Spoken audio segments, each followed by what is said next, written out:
자, 오늘은 영적 전쟁에서 우리가 입어야 할 전신 갑주를 이제 살펴보는 가운데 믿음의 방패입니다. 자, 전신 갑주는 6가지예요. 첫 번째 3가지는 우리 진리의 허리띠 그랬습니다. 의의 호심경, 그리고 복음의 신발 그랬습니다. 자, 이 3가지는요 항상 착용하고 있어야 됩니다.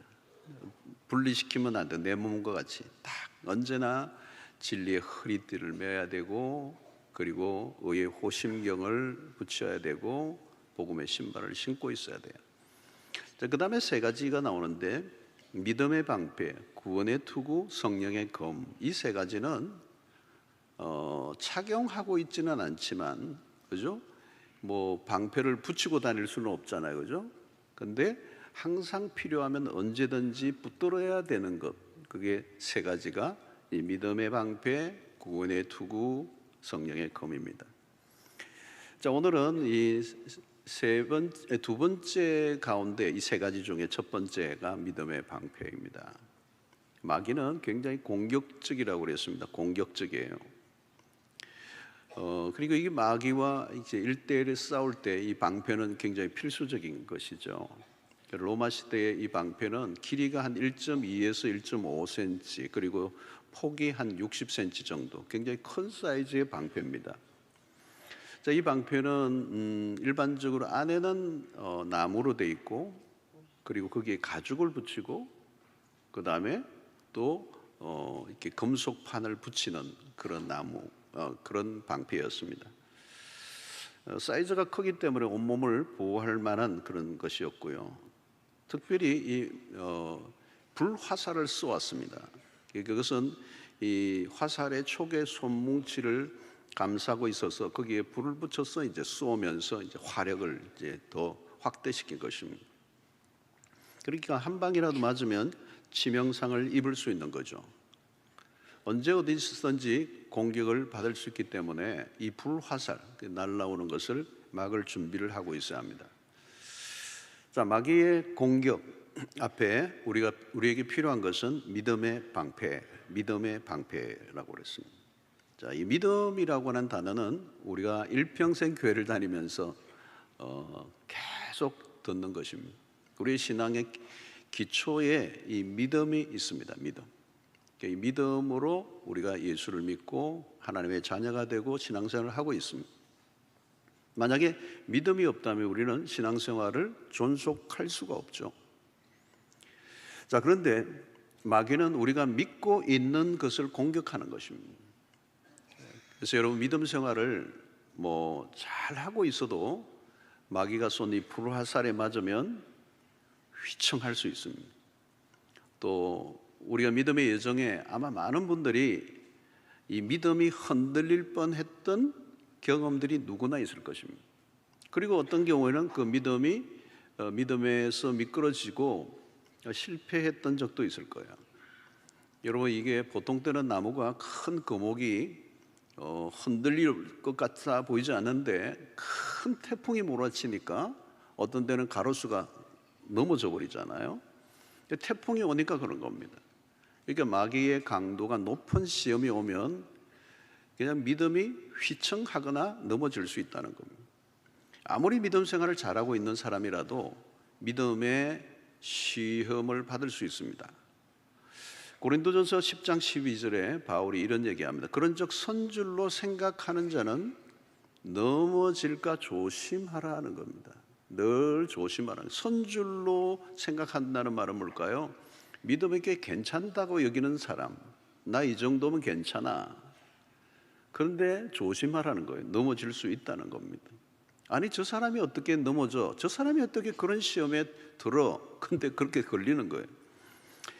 그래서 오늘 성경을 보면 많은 사람들이 믿음의 길에서 넘어진 사람들이 한두 명이 아닙니다. 그러므로 우리가 전신갑주를 입어야 되고 믿음의 방패를 들어야 합니다. 마귀는 시시하게 공격하지 않습니다. 아주 그냥 급수를 정확하게 알고 무자비하게 공격하고 파멸에 이르도록 하는 것이 마귀가 하는 일입니다. 그래서 이 악한 자의 불화살은 우리의 믿음 생활 전체를 흔들어 놓을 수 있습니다. 그래서 마귀는 시험하는 자라고 해서 시험하는 자, 언제나 시험을 하는 거죠. 여러분, 시험에 걸려 넘어지지 않으려면 이 믿음의 방패를 늘 곁에 두어야 합니다. 이 마귀의 시험은 시시때때로 우리에게 오기 때문에, 자, 오늘 이 본문에 보면 모든 것 위에 믿음의 방패를 가지라, 모든 것 위에 이런 표현이 있어요. 이 말은 어떤 상황에서도 믿음의 방패를 놓치지 말라.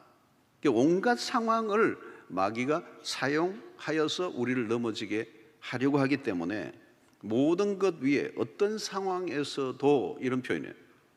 그러니까 마귀는 우리가 방패를 이렇게 느슨하게 붙잡고 있는 것을 기다리고 있는 겁니다.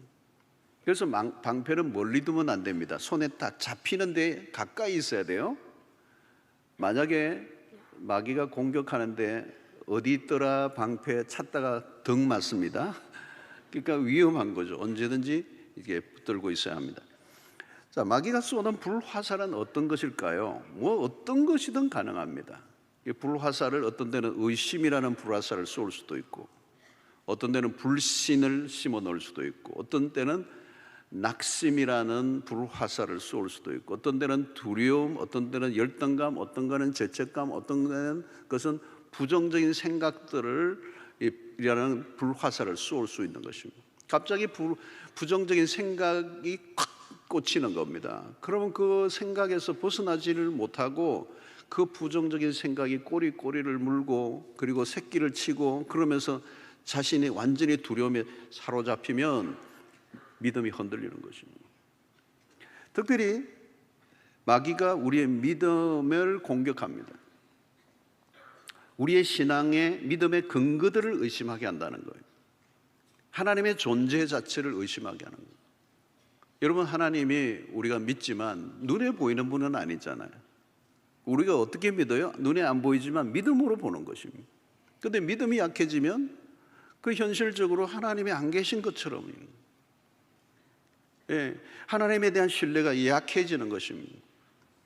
여러분, 우리의 믿음은 우리의 현실에서 계속해서 마귀가 눈에 보이는 것들이 아니면 증명해 보이라고 그러죠. 하나님을 증명할 수가 있겠습니까, 여러분? 믿음으로 우리가 신뢰하는 것이지. 그런데 신이 어디 있느냐, 천국이 어디 있느냐, 이 한 번 시험에 들기 시작하면 걷잡을 수 없게 되는 것입니다. 교회 미래를 연구하는 이 학자가 있는데요, 최근에도 우리 교회 여러 번 오셨는데, 이분의 이제 이 책을 보면 한국 교회가 싸우는 이 가장 치열한 싸움은 이단이나 아니면 타종교가 아니라는 거죠. 가장 강력한 이 상대가 누구냐? 무신론이라는 것입니다. 무신론. 그래서 이 각종 통계치를 우리가 보면 2050년 정도, 이 통계치 그대로 가면 2050년이면 한국은 완전한 무신론 국가가 된다는 거예요. 그러니까 여러분, 종교 자체에 관심을 가지지 않는 사람들이 늘어난다는 거예요. 이것은 세속사회의 특징입니다. 이미 서구가 우리에 앞서서 그것을 발로왔어요. 신에 대한 부정, 종교 자체에 대한 반발 정도가 아니고 무관심, 이 마귀가 퍼뜨리는 불신의 그런 전략이죠. 마귀는 하나님의 존재 자체를 의심하게 하고 성경을 의심하게 만들고, 그러니까 여러분, 그 불신이 밀려올 때 굉장히 위험해지는 것이죠. 여러분, 우리의 믿음을 점검해 보아야 합니다. 나의 믿음은 안전한가? 여러분, 무신론자와 맞붙어도 이길 수 있는 준비가 되어 있느냐? 우리 시대는 의심이라는 질병에 감염되어 있습니다. 지금은 무식한 무신론자들이 아니라 유식한 무신론자들도 꽤 있습니다. 이 유식한 무신론자라는 말은 이 무신론에 대한 어떤 신앙심을 갖고 있는 사람들이에요. 신이 없다는 것을 무조건 우기는 게 아니라 없다는 것에 대한 상당한 이론적 근거를 가지고 신앙하는 사람들, 이런 사람들이 늘어나고 있어요. 마귀가 활동하는 영역들입니다.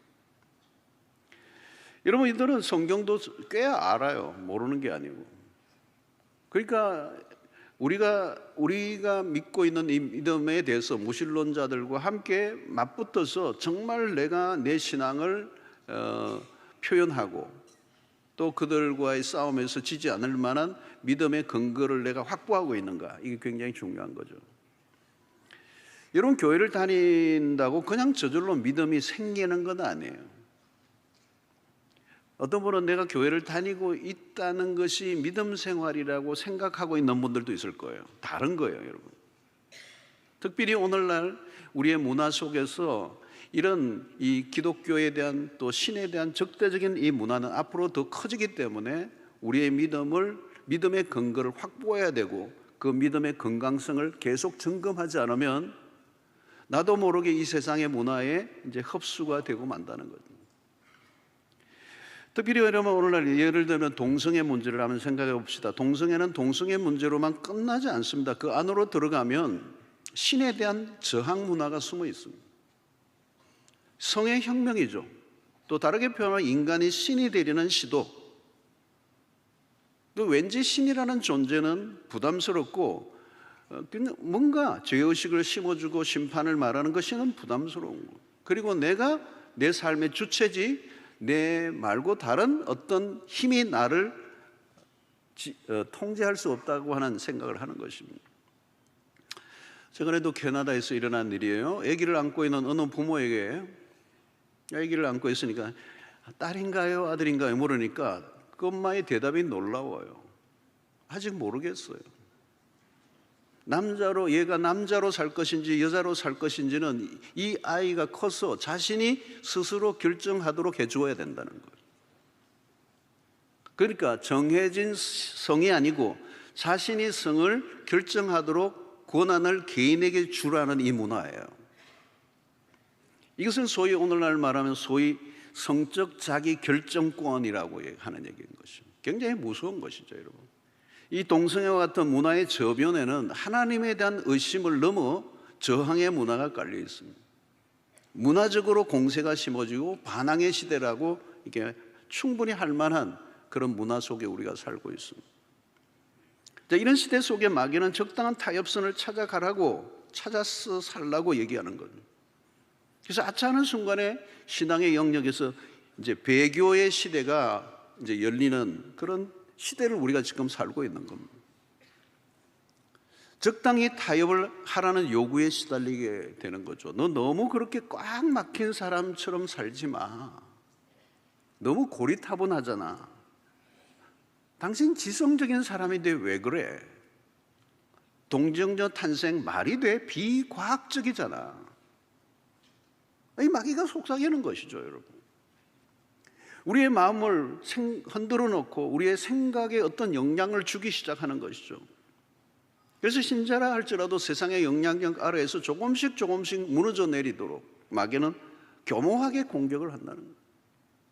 그래서 마귀가 하는 말에 귀를 기울이고 있으면 당하게 되는 겁니다. 사탄은 우리가 믿고 있는 것에 의심을 불어넣어 주는 거죠. 믿음의 삶을 살아왔는데 어느 순간 갑자기 낙심이 찾아옵니다. 그 사탄의 불화살을 맞으면 그렇게 되는 거예요. 특별히 언제 그렇게 됩니까? 내 삶에 어려움이 찾아왔을 때. 믿음으로 산다고 항상 승승장구하는 것은 아니죠. 믿음의 삶을 산다고 노력해 왔는데 인생의 시련이 찾아올 때, 그 시련이 우리의 삶을 흔들어 놓습니다. 근데 그 시련에 내가 왜 이 고통을 당해야 되는지 이유를 묻게 되는데, 왜 내가 그 고통을 당해야 되는지 이유를 알 길이 없어요. 그러니까 하나님에게 질문하는 거예요. 하나님, 왜 나에게 이런 고통을 주십니까? 근데 고난에 대해서 답을 얻는 것은 사실 어려워요. 그리고 고난의 원인을 밝혀내려고 하다 보면 시험에 들기가 쉬워요. 성경을 보아도 하나님은 고통의 원인에 대해서 친절하게 설명해 주시지 않아요. 욥기서를 요즘 우리가 큐티를 하는데, 욥기서를 보면 고통에 대해서 쉽게 설명하라는 태도 자체가 얼마나 문제가 있는가를 알려주고 있잖아요. 그리고 사탄이 욥의 믿음을 흔들어 대려고 접근해 옵니다. 그리고 욥이 가진 하나님에 대한 믿음을 무너뜨리려고 마귀가 시도하는 이 이야기가 욥기서잖아요. 그리고 고난이 길어지면서 욥도, 그 믿음이 좋던 욥도 흔들리기 시작해요. 그리고 하나님은 침묵하십니다. 그리고 그 침묵은 길어져요. 욥이 답답하죠. 하나님 당신은 어디 계십니까? 여러분, 모든 신자들은, 모든 사람들은 종종 그런 우리의 신앙의 길에서 하나님의 부재를 경험하는 겁니다. 하나님이 안 계신 것 같은 느낌. 그때 두 부류가 만들어져요. 한 부류는 하나님을 떠납니다. 하나님 안 계신다. 그러나 또 다른 부류는 그 하나님의 부재의 시간을 통과하고 난 다음 하나님을 더 깊이 만납니다. 어려운 순간에 문제는 마귀의 개입이에요. 믿음에 한없는 의심을 불어넣는 것입니다. 사단이 쏘는 불화살은 우리의 믿음의 진위 여부를 확인하려고 합니다. 과연 내가 믿음을 가지고 있는가? 그리고 내가 가지고 있는 이 믿음이 제대로 된 믿음인가? 그리고 믿음에 있어서 가장 중요한 것은 믿음의 근거입니다. 믿음의 근거. 내가 뭐 두주먹을 푹 건지고 아무리 믿겠다고 뭐 볼을 흔들어도 그걸로 되는 게 아니고, 내가 믿어야 될 대상이 누구인가를 바로 아는 것입니다. 또 이것을 잘 모르고 믿는 것을 우리는 미신이라고 얘기하는 거예요. 그러니까 여러분, 옛날에 우리 어른들이 미신이었죠. 그러니까 내가 빌고는 있는지, 빌고는 있지만 이 대상이 누구인지는 잘 모르는 거예요. 그러니까 지성이면 감천이라고 하는 노력이 더 많이 들어갈 수밖에 없었던 이유는 그 믿음의 대상이 분명하지 않으니까. 그러니까 열심히라도 하면 내어보는 거예요. 그래서 여러분, 이 거목들이 다 속이 비어있대요. 하도 비니까 줄 거는 없고 그러니까 비어있다고 그러잖아요. 여러분, 폭풍 속에 내 인생이 휘말려 들어갈 때 마귀가 다가와요. 하나님이 과연 계신가? 하나님의 존재에 대한 의심을 하게 하는 것이죠. 너가 믿는 하나님은 너를 사랑하시지 않아. 너가 어떻게 구원을 받을 수 있다고 생각하느냐? 하나님의 사랑에 대한 의심을 하게 하고, 절망에 빠지게 하고, 낙심하게 하고, 하나님의 존재를 부정하면서 믿음의 세계에서 떠나도록 만드는 것, 이게 마귀가 하는 일입니다. 여러분, 이때 마귀의 이런 불화살이 올 때 바로 믿음의 방패를 들어야 한다는 거예요. 자, 방패를 든다는 것은 무엇을 의미할까요?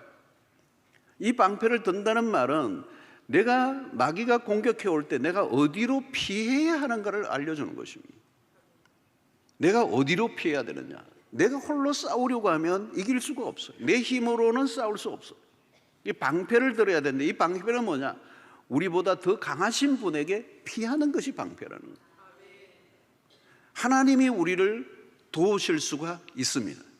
그래서 시편 34편 8절에 보니까 너희는 여호와의 선하심을 맛보아 알지어다 그에게 피하는 자는 복이 있도다 그랬어요.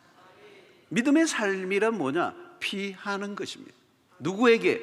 하나님에게 피하는 것입니다. 이 시편 91편 1절로 2절에 보니까 지존자의 은밀한 곳에 거주하며 전능자의 그늘 아래에 사는 자여 나는 여호와를 향하여 말하기를 그는 나의 피난처요 나의 요새요 내가 의뢰하는 하나님이라 하리니 그랬어요. 여러분, 피하는 게 믿음이요, 내가 피할 자를 알고 피하는 게 신앙인 것입니다. 엉뚱한 것으로 피하면 피해를 입을 수가 있습니다. 겉으로는 대단해 보여도 우리가 피해야 할 곳이 아닌 것들이 세상에 많이 있어요.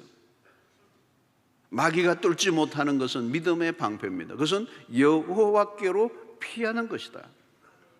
여러분, 그 하나님은 우리에게 언제나 선하신 분이고, 그분은 신실한 분이시고, 그분은 우리를 지키시는 분이십니다. 로마서 8장 28절을 보면 우리가 알거니와 하나님을 사랑하는 자 곧 그의 뜻대로 부르심을 입은 자들에게는 모든 것이 합력하여 선을 이루느니라. 여러분, 선을 이루시는 하나님이란 말은 뭘까요? 하나님이 우리의 인생의 결론을 내신다는 거예요. 망할 것 같아도 망하지 않는다는 거예요. 마귀가 우리의 구원을 빼앗아갈 수 없고 가장 강력한 방패 되시는 하나님이 우리를 붙드시기 때문에 우리는 그 뒤에 숨기만 하면 된다는 거예요.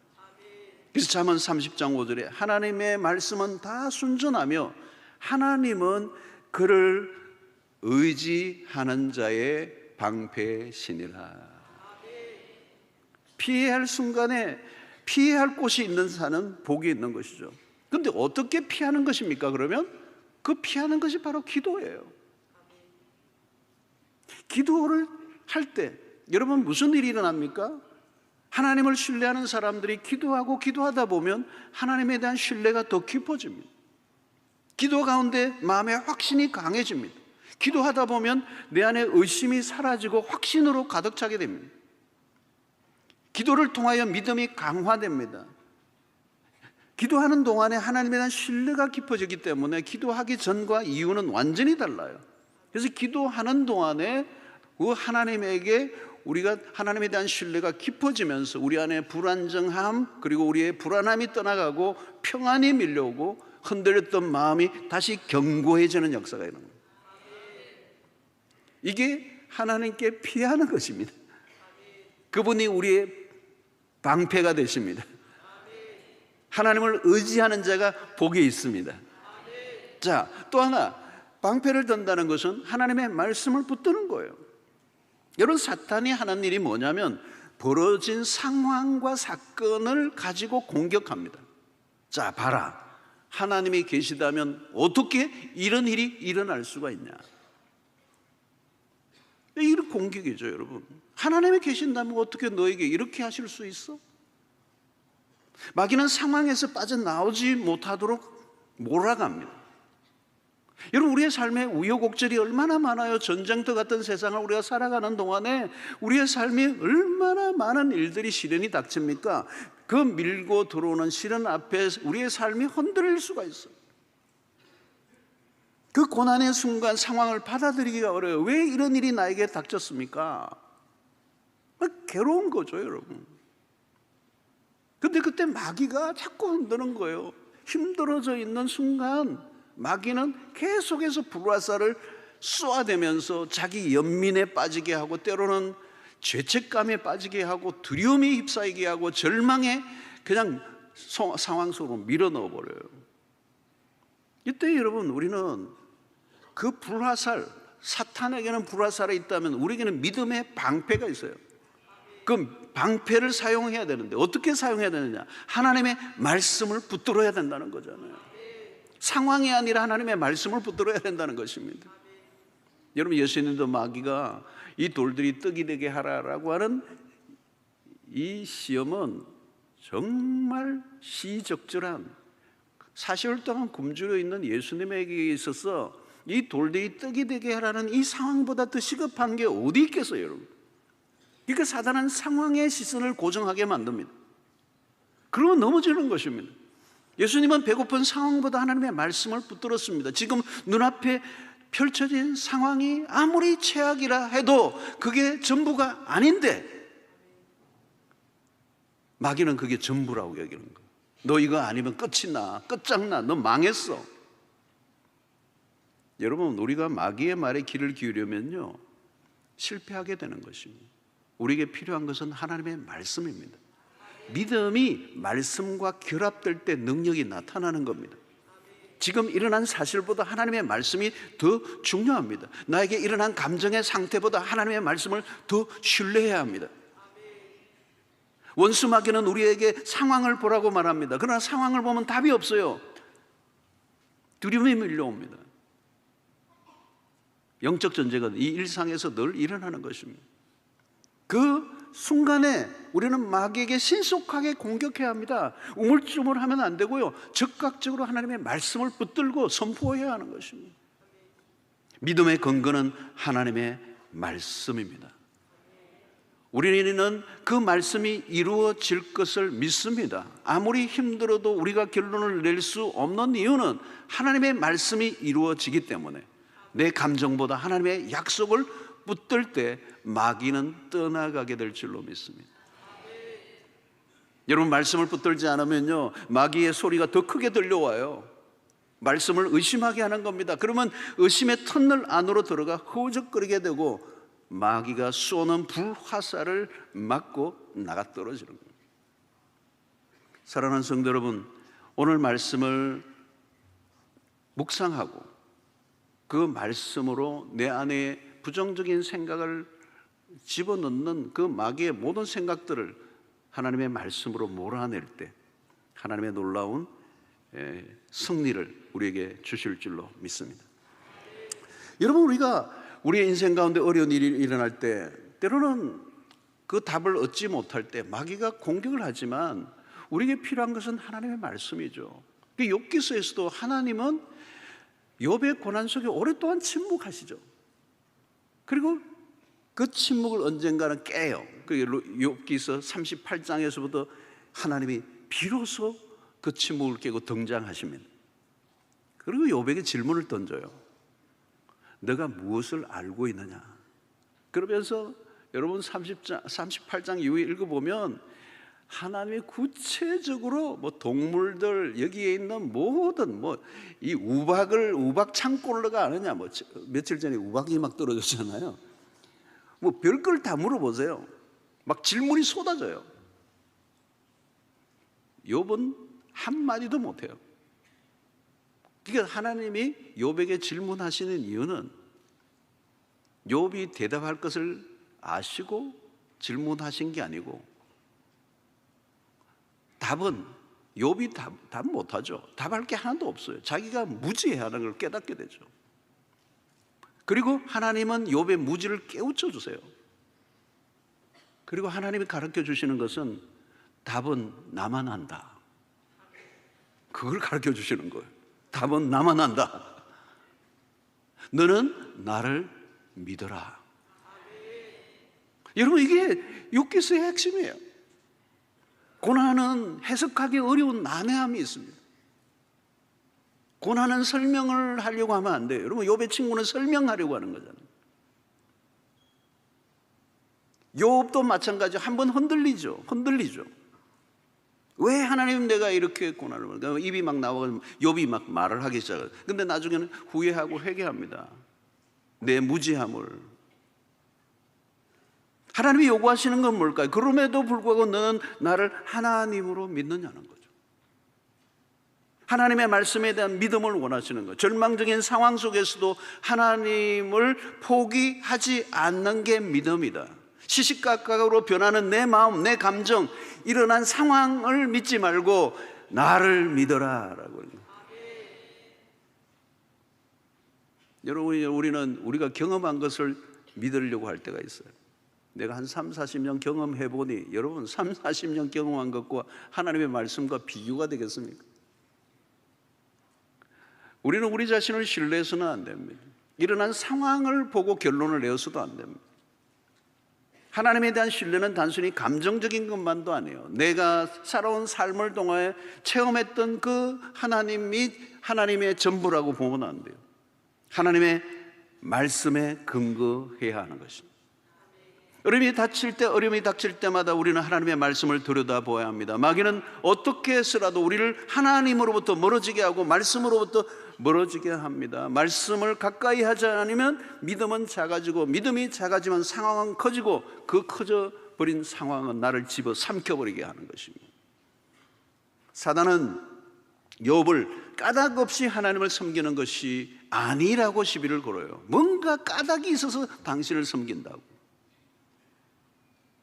근데 여러분, 욥기서를 우리에게 주시는 메시지는 뭐예요? 그는 어떤 까닭이 있기 때문에 하나님을 섬기는 사람이 아니에요.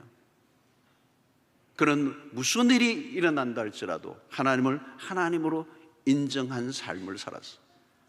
마침내 그가 이기죠. 여러분, 세상을 사는 동안에 믿음으로 산다는 것은 어려운 일입니다. 하나님도 그것을 아세요. 이 믿기 어려운 세상 속에서 믿음을 지키려고 애를 쓰는 것을 주님은 아세요. 믿음이 흔들릴 때도 있지만 믿음을 지켜가는 일을 하고 있는 그 자체가 얼마나 소중한지, 그래서 믿음이 하나님을 기쁘시게 하는 거예요. 너는 정말 믿을 수 없는 이 세상 속에서도 나를 믿는구나. 그래서 내가 그 너의 믿음으로 인하여 나는 너를 기뻐한다. 여러분, 히브리서 11장 6절의 말씀이 그겁니다. 믿음이 없이는 하나님을 기쁘시게 하지 못한다는 거예요. 하나님께 나아가는 자는 반드시 그가 계신 것과 또한 그가 자기를 찾는 자들에게 상 주시는 이심을 믿어야 할지니라. 여러분, 하나님을 기쁘시게 하는 게 믿음이에요. 여러분, 우리를 넘어뜨리는 수없는 시도들, 공격들이 있지만 그때 믿음의 방패를 들고 어떤 상황에도 하나님은 하나님이십니다. 그분을 믿고 의지하는 자, 그를 하나님이 승리케 하시고, 그것이 믿음의 방패예요. 그래서 요한일서 5장 4절에 보면 무릇 하나님께로부터 난 자마다 세상을 이기느니라. 세상을 이기는 승리는 이것이니 우리의 믿음이 되나 그랬어요. 믿음이 승리하게 한다는 것입니다.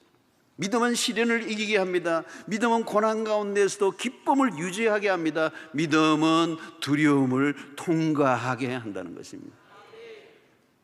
뿐만 아니라 이 믿음의 방패는, 놀라운 것은 연합전선이에요.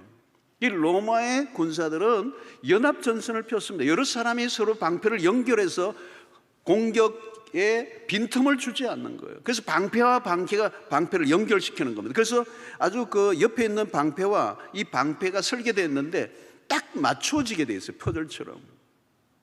그러면 이 전열 앞에 있는 군사들이 그 꽉 짜여진 방패를 가지고 전진하고 행군을 하는 거예요. 자, 이것은 뭘까요, 여러분? 우리의 영적 싸움에서 연합이 중요하다는 거예요. 믿음이 흔들릴 때 믿음이 좋은 사람 곁에 붙어야 돼요. 자기도 믿음이 흔들흔들하는데 더 흔들흔들하는 사람 만나. 그러면 갈 길이 없는 거예요, 여러분.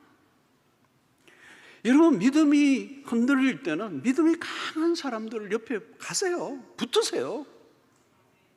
그러니까 좋은 공동체가 뭐예요, 여러분? 좋은 공동체는 딴 게 아니에요. 내 주변에 믿음이 좋은 분들이 많이 있는 거예요. 그래서 내가 흔들릴 틈이 없어. 내가 좀 흔들리면 주변의 사람들이, 강한 믿음의 사람들이 딱 붙어가지고 같이 도와주니까 금방 일어서는 거예요.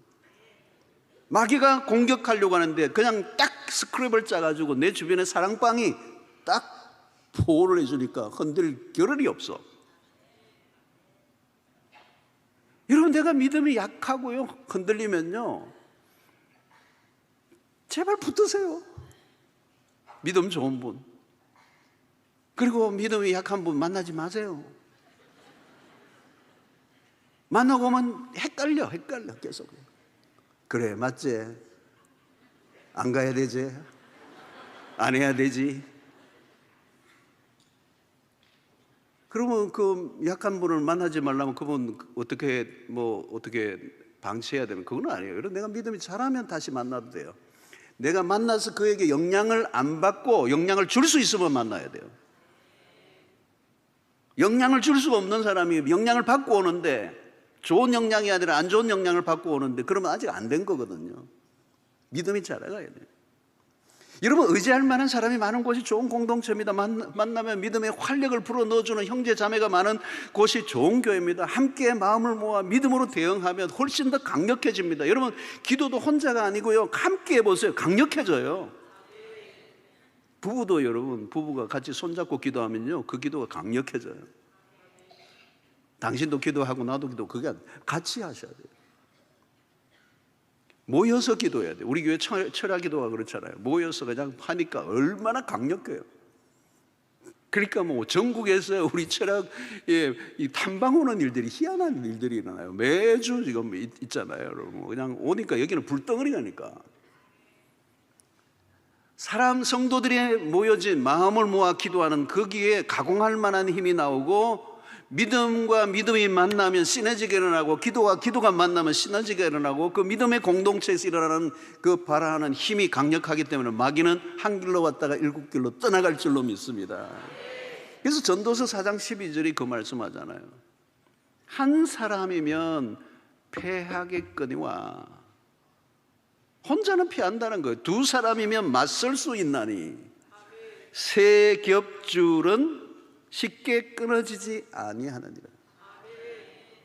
세 사람만 모여도 강력해진다는 겁니다. 그러면 10사람이 모이면 어떻게 되겠어요, 여러분? 그러니까 엄청난 화력을 발휘하게 되는 것입니다.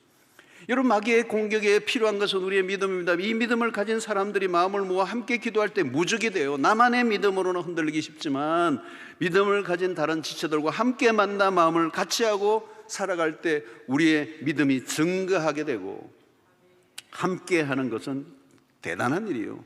마귀를 두려워하게 하는 것입니다. 여러분, 가정에서도 가장이 믿음의 방패를 드셔야 돼요. 그래서 가족들을 보호해야 돼요. 남자들이 거룩한 손을 들고 기도하는 거죠. 제사장적 기도를 드려야 돼요. 1세대가 믿음의 방패가 되어줘서 2세대, 이 세속화되고 끊임없이 무신론화되어가는 이 시대 가운데 1세대가 믿음의 방패를 들고 있어야 돼요. 그리고 불화살을 쏘는 이 의심과 불신앙에 그냥 반역의 불화살을 쏘는 이 맹렬한 공격 앞에 부모의 세대들이 지켜줘야 우리의 다음 세대가 믿음으로 보호받게 될 줄로 믿습니다. 믿음의 방패를 여러분 우리가 가지고 있는지 확인해야 돼요. 여러분, 어설픈 믿음으로는 안 돼요. 세상이 얼마나 힘들고 험하고 여러분 마귀가 얼마나 악합니까? 무자비하잖아요. 불신의 세상으로 몰아가는 이 세상, 믿음과 정반대의 세상, 이성이 신이 되고 과학이 신이 된 세상, 우리도 모르게 느슨해지고 우리로 하여금 우리도 모르게 변절되게 만드는 이 문화 안에서 우리가 들고 있는 믿음의 방패를 확인해야 합니다. 내 방패는 이상이 없는 것.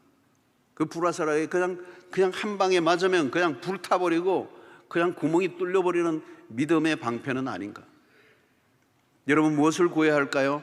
하나님에게 구해야 할 것은 믿음을 달라고 기도하셔야 돼요. 우리에게 필요한 것은 믿음입니다. 눈에 보이는 것이 없고 손에 잡히는 것 없어도 우리가 믿음으로 살아가는 것, 하나님을 신뢰하는 것. 여러분, 히브리서 11장의 믿음의 위인들을 보십시오. 그들은 정말 말로 다 할 수 없는 시련과 환난과 고통과 핍박이 몰려왔지만 그 모든 것을 믿음으로 이겨냈어요. 그들은 우리의 좋은 모델입니다. 그들은 고난 가운데서도 부활의 신앙을 가지고 있었습니다. 십자가 부활의 이 신앙을 가지면 마귀의 공격을 능히 이길 수 있습니다. 여러분, 예수를 내가 믿고 십자가를 믿고 부활을 믿는다면 이미 세상을 이기는 믿음이에요. 왜? 예수 그리스도가 2000년 전에 십자가 부활을 통하여 마귀의 머리를 그냥 발로 밟았던 거죠. 승리하신 그리스도를 우리가 믿기 때문에 그 믿음은 이기게 하는 것입니다. 믿음은 강한 것입니다. 믿음은 하나님과 연결되는 것입니다. 나 혼자는 약하지만 내가 하나님을 믿을 때 하나님과 내가 하나가 되는 것입니다. 그러면 마귀가 공격할 수가 없어요. 여러분, 다윗이 어린 소년이었지만 골리앗 앞에 뭘로 나가는 겁니까? 믿음으로 나가는 겁니다. 골리앗이 너는 칼과 창으로 나에게 나오지만 나는 만군의 여호와의 이름으로 내가 나간다. 이 골리앗의 거대한 골리앗 앞에 기죽지 않고 달려나갈 수 있었던 담대함은 오직 다윗의 믿음이에요. 그 믿음으로 달려갈 때 골리앗은 무너지고 어린 소년이 승리하게 되었습니다. 오늘 우리가 이 세상을 바라볼 때 때로는 굉장히 우리는 열세에 있는 것 같지만 오늘 우리가 복음으로 무장하고 하나님의 말씀으로 무장하고 기도로 우리가 연합하고 우리가 믿음의 방패를 가지고 나아간다면 우리는 얼마든지 영적으로 승리하게 될 줄로 믿습니다. 마귀에게 패배하면 그건 처절한 것입니다. 마귀에게 모두 예수 그리스도의 이름으로 승리하는 여러분들 되시기를 주의 이름으로 축원합니다. 하나님, 오늘 또 우리에게 주신 말씀으로 인하여 다시 한번 믿음을 확인하는 기회가 되게 주시옵소서. 세상을 이기는 믿음을 가지게 하여 주시고 마귀를 이기는 믿음 가지게 하여 주시옵소서. 믿음의 방패를 높이 들게 하여 주시고 이 마귀의 불화살을 능히 소멸하는 믿음의 백성들 되게 하여 주시옵소서. 예수님 이름으로 기도하옵나이다. 아멘.